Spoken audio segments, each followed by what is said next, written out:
Hi babies, welcome back to my channel. I hope you're doing amazing.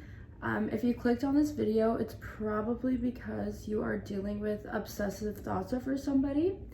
I think that honestly happens to everyone. So I need to get comfy. I think that honestly happens to everyone. They can be positive thoughts, they can be negative, they can just be obsessive thoughts that are just taking over your mind. And I don't know what it is, but I hate having like a jumbled mind. I hate when my mind isn't clear. I'm not thinking straight. And this is just kind of something that I've been dealing with for the past week or so, honestly for the past little while. And I had a specific situation with specifically someone, and I just keep having these obsessive thoughts, like it's all I can think about. And it's not positive ones, they're like very negative, and they're like making me ache out and not feel good, and I just needed to get them out. And every time in the past where I had very obsessive thoughts over someone, whether I have a crush on someone or I'm upset about someone, I always do this little trick. And I feel like this is kind of something that helps me so much. Obviously, when you're having obsessive thoughts, I think the first thing you should do is journal automatically. Just kind of write your feelings out. It doesn't even have to be necessarily about them, but just whatever's going through your mind. Because if you don't have a clear mind and you're so obsessed over what you're thinking about someone else, you don't even have the thought process to like focus on you. You can be working out and having that going through your mind, and then you're not even actually working out, you're not gaining anything from it. And I think it's so important to be present. So having a control over these obsessive thoughts is a really good thing that you can master, in my opinion. So today I was just brushing my teeth, doing my morning routine, and I just kept like literally cringing out. It was so bad. I was like, I cannot believe this. This is so horrible. And so when I was doing my whole little morning routine, I was journaling, stretching, all this stuff, I decided to write a letter to this person. And in this letter, you don't actually give it to them. They don't ever see it. But you're just writing every single thing that is coming out in your mind. So this is basically, I literally have 3 pages. I'm not gonna, hopefully you can't read it, but I'm not gonna show, but like that, like literally so much.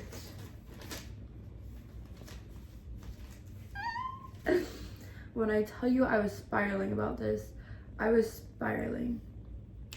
So I just got in like a good headspace, and I literally started writing any single thought that came to my mind about this person. And I did not stop until my brain went blank and my arm was starting to hurt.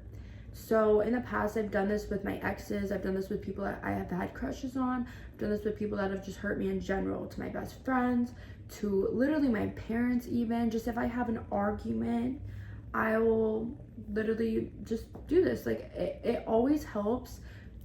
Well, honestly, I feel like writing it in a letter is mainly if it's over like a person that you're having these feelings about, rather than like a situation. I don't know. But so you write out the letter, like reread it a few times, and act as if you're like reading it to them and letting out how you're feeling. And then at the end, you just take it all. Oh my god. He just wants to be in all my videos. Okay. Okay. At the end, you just burn it. And I feel like that is like the vital part in getting rid of that whole little like heaviness and thought process on the situation, is burning it, because it's kind of just like, in a sense, you're just like disintegrating it, you're letting go. So I haven't got to the chance of burning that. Say hi, Malcolm. So sweet. He's getting chunky too. Look at his little he's getting so chunky. But yeah, burn it. I haven't done that yet because I have to go buy a lighter, because this little kitty literally lost mine. I can't find it anywhere. So I'm gonna do that later tonight. Always make sure you're being safe. Like, don't burn it in a unsafe place. That will not be good for you. And yeah, just let it go. Other things that help me with dealing with obsessive thoughts. Outside of that, that really is my main thing. But to some extent, and I know this is really hard, but this is a lesson I've been learning a lot lately, is honesty. Like, not beating around the bush, being completely upfront about your feelings, about how you feel about this person.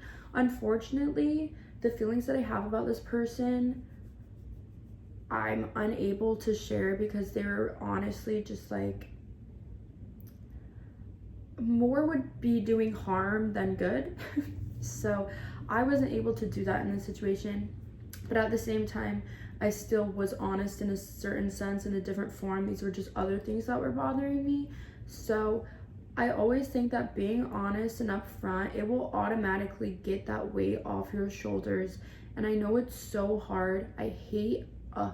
I've always hated it. Every time like I would like be in a situationship with a guy or something and I just didn't like feel it anymore, I would always try to like find an excuse or be around the bush of kind of like how I want to like get out of it without just being honest and saying like, hey, I'm not feeling this anymore.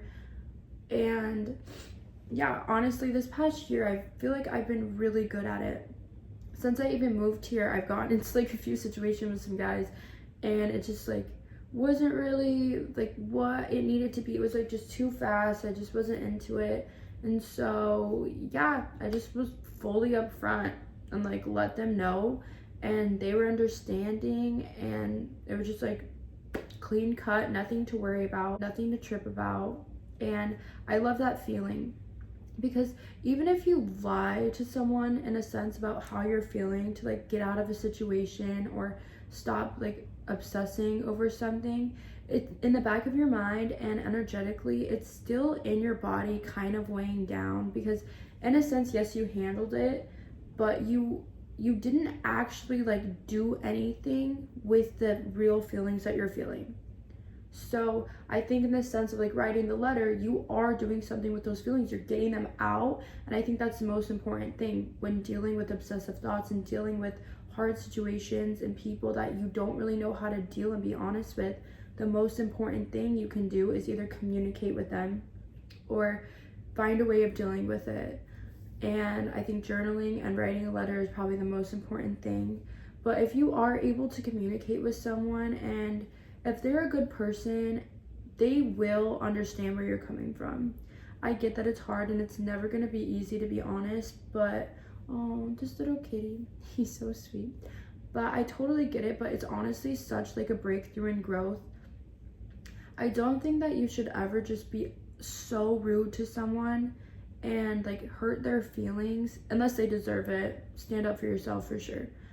But outside of that, if they're like not doing anything wrong, then honestly, yeah, it's okay to leave some of the feelings out that you may be feeling that may actually hurt them, because at the end of the day, you don't want to cause harm to anybody. And that's why I didn't say all this stuff to this person, because I'm not trying to cause harm. I'm just trying to like move forward and feel okay about the situation and just, you know, grow into stepping into being a bigger person. And I don't know, I've always struggled with that. So I think if it's something that you've struggled with, you really should put in the work to try to start being honest about how you're feeling. If they don't understand you, then they're not meant to be in your life either way. And if they do understand you, then that's perfect. And maybe you guys can like be chill, do whatever. I don't know. I'm in the sense that I'm speaking, I guess, of more like cutting ends with someone. But like if you have a problem with your siblings and you can't really get rid of them, like either tell them how you're feeling or write a letter. I know with my siblings, if I told them how I'm feeling, they wouldn't give a shit. Well, some of them, but like write a letter. Like there's just some situations you really can't handle in the way that is like, oh yeah, just be honest. But I don't know, obsessive and like intrusive thoughts are just so hard for me, because I feel like I just have a very messy mind. And that's why I think meditation and yoga help me so much, because it's literally the practice of being able to clear your mind. I think if you struggle with having like a jumbled brain, like chatter in your brain, then you really should practice yoga. I might start posting some yoga videos here and there. I just feel like it's not really like going along with my channel, but at the same time, this is just like a channel about me, so fuck it. But yeah, that's another tip that I would have for dealing with intrusive thoughts. Meditation is so hard because honestly, when you already have a like jumbled up mind and you're just sitting there, all of the thoughts are just spinning around. But that's kind of the practice of it, is sitting with your thoughts and learning to just clear them and not go down the train of spiraling. You can notice a thought, but that doesn't mean you need to become the thought and let it take over you. This was just a quick little video today, but I hope you're doing amazing. Thank you if you watched. I'm doing so much better. If you've been watching my spiral for the past few videos, I'm doing a lot better. I feel really good today. I've been handling my situations. I've been stepping back into my pretty girl energy and not as chaotic. So let me know how you deal with intrusive thoughts, or if you even deal with them and just kind of let it run your life. But we're all in this together, so we're just gonna say bye. He's a little sleepy baby. But I love you, and I hope you have an amazing day. Thanks for watching. Bye.